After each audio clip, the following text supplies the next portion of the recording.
Well, buckle those seatbelts, dear listener, because on today's episode, we delve into a little-known story I like to call Rescuing the Tonalamatl Aubin. Dun dun dun dun. For this episode, I will rely on multiple newspaper accounts, particularly the New York Times article, A Stolen Relic is a Problem for Mexicans, published August 29, 1982, and written by Alan Writing, along with information provided by the website Mexico Lore. The Tonalamatl Aubin is a Nahuatl codex consisting of 18 screen-folded pages. It is constructed from 13 bark pieces that were pasted together and is meant to be read from right to left. Its contents include the 260 symbols representing the Tonalpuali, or count of days in the Mesoamerican timekeeping system. These symbols are broken down on each page into sets of 13 days, known as trecenas. Originally 20 pages long, the first 2 pages have been long lost to time. It is best described as a calendrical document of divination and appears to have originated in the Puebla-Tlaxcala region of Mexico. Experts believe that it was copied from an older pre-Cuauhtémoc era document. The Aubin first appears as Calendario Idolatrico, or idolatrous calendar, in the inventory of ancient Mexican manuscripts owned by the Italian aristocrat Lorenzo Boturini Beneducci. Boturini was sent to Mexico in 1736 to collect the 1,000 pesetas owed to one Doña Manuela de Oca Silva Moctezuma, a descendant of Moctezuma Xocoyotzin who sought to claim her overdue pension. While in Mexico, Boturini amassed an impressive collection of rare and precious codices and manuscripts, including items from the collection of noted Nahuatl historian Alva Ixtlilxochitl. In his own words, Boturini described the value of his rapidly growing collection as exceeding all the mines of gold and silver in the country. However, due to his propensity for shady dealings, Boturini was arrested on January 31, 1743, his precious collection confiscated, and an inventory made of its contents. Broke and penniless, Boturini was expelled back to Spain, only to have his ship attacked by pirates who managed to steal his last few possessions. This is one unlucky dude. The items, the items in Boturini's collection were soon dispersed across Europe, bought, sold, and traded among various collectors. According to the website Trafficking Culture, at that point, the codex passed into the hands of the local colonial government that sold the document. A portion of the codex, pages 9 through 20, seems to have been sold in or after 1802 from the estate of Mexican astronomer Antonio de León y Gama to 2 traveling artists, Carl Nebel and John Frederick Waldeck.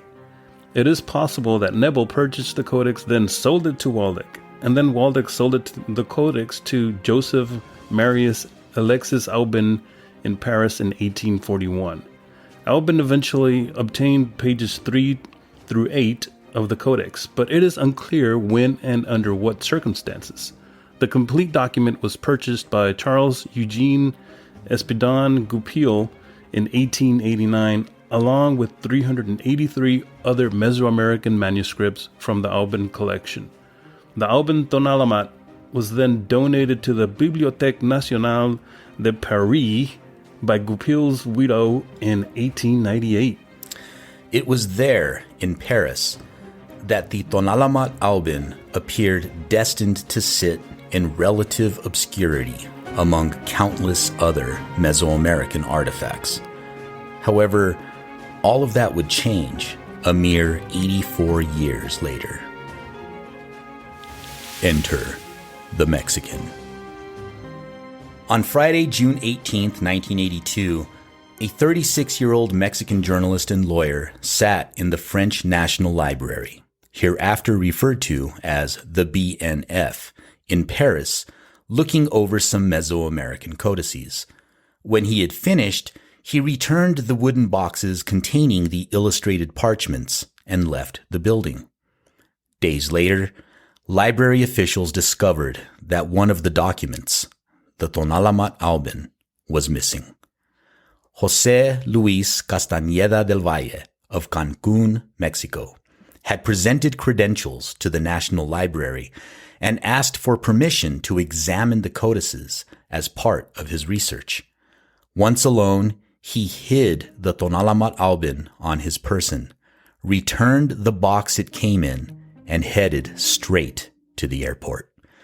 Like all great heist stories, there are different versions of how he managed to get the Aubin out of the National Library. According to the website Mexico Lore, he had been aided by the fact that the codex was stored, as many such precious manuscripts are around the world, in its own bespoke box, which he calmly handed in empty along with the other materials at the end of his visit, having concealed the original under his jacket. Or was it a sarape, as some claimed at the time? Frank suggests that he cunningly swapped the original for a fine facsimile, the edition by Carmen Aguilera, which conveniently had just been published the previous year. We'll probably never know. For the record, the BNF lists Aguilera's facsimile edition in its manuscript holdings. Library officials immediately called in the local police, but Castaneda had already slipped out of Paris. Interpol in France and Mexico soon became involved, and Castaneda was eventually arrested at his home in Cancun on August 16, 1982. He surrendered the Tonalamalt to the Procuraduría Federal de Justicia. Did I get that right? That sounds good to me. That was a hard one. And claimed that he had intended all along to hand the codex over to Mexican authorities.